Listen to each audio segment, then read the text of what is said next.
Well, for our Saturday, we were tracking some snow around the region, and some of it was pretty heavy for us at times. A few bursts of heavy snow, even here in downtown Savannah, coating Ellis Square and City Market right now. Roadways are starting to get covered with some of that snow and a little bit of slush as well.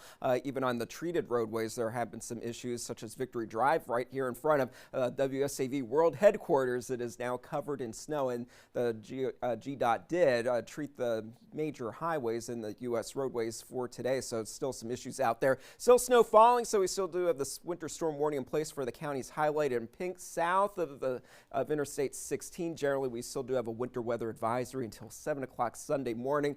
Totals for as far as how much snow we received will be greater up into the low country, even for Screven and into Effingham County, but we've seen some reports up to about an inch, even 2 inches, and there may be even some spots that receive up to around 3 inches, especially the further north, but we can still see some of that heavier snow moving through Jasper County and into Beaufort County. Same thing for Effingham County, Springfield and Rincon dealing with some of that right now, pretty much right along Georgia Route 21 between Sylvania and Rincon, and also into Port Wentworth, downtown Savannah. Still a few flakes falling. The highest totals, we do expect them to be further to the north. Generally speaking, 1 to 2 inches certainly is what we are dealing with as far as the reports so far, but we will start to get some more of that information as we head into the overnight hours as the snow is able to wind down. Vipercast indicates that by 1 and 2 o'clock in the morning, most of that activity will be more toward Charleston and up into the Grand Strand of South Carolina. Winds will be strong, so temperatures will be dropping off into the teens by sunrise Sunday morning, and with the strong wind, it will be feeling even colder,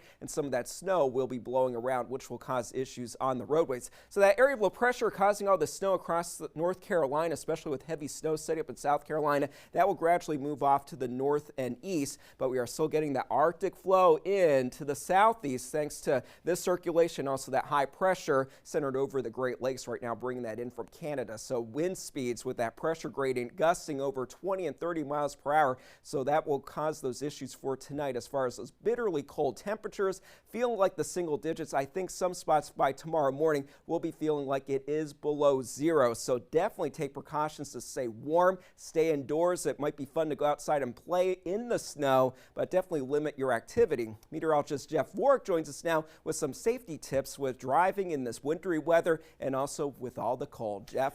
Yeah, certainly, and a thing to mention, by the way, with due to the cold and the combination of just slick road conditions, if you have to get out there early, have a kit in place. Get a blanket. You need things in case you get stranded by mistake or anything. Current road conditions, again, not heavy accumulating snow all over the place. We're doing a lot better than, say, portions of North Carolina are, but if you are in north of I-16, there is certainly a coating of snow on roadways, slush, and eventually this will turn into solid ice, and especially areas that are now wet because temperatures are simply getting very cold and below freezing and in the 20s in terms of road temperatures north of 16, a little bit better farther south, but it's still either way not ideal by any means in this area. So an overall summary of the roads the next couple of days. First part of the morning is going to be tricky. Slush, the ice, and you just don't want to go anywhere first part of the day.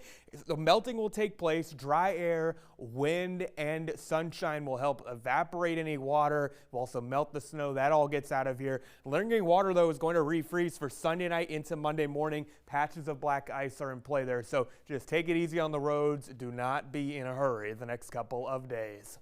All right, as far as our next 7 days, we are going to be gradually getting milder once we get past this cold spell. Weather alert for Sunday, those low temperatures in the teens, which much colder feels like temperatures, mid to upper 30s for highs with a mainly sunny sky, though, for the afternoon. So like Jeff talked about with that snow melting away. Another cold night is expected, though, going into Monday morning, but the high temperatures will gradually get warmer. A few showers possible for us on Wednesday, 59 for the high temperature. A little cooler for Thursday, but not too bad as we head into Friday and Saturday with sunshine prevailing with low temperatures by then above freezing. So definitely a nice change on the way. 60 next Saturday. That's going to be fantastic. The spring flowers will start to bloom. We were trying to clear our cars off, get the snow off, and our little hands were freezing. So that and it started to blow around again too. Yeah, so be safe for sure.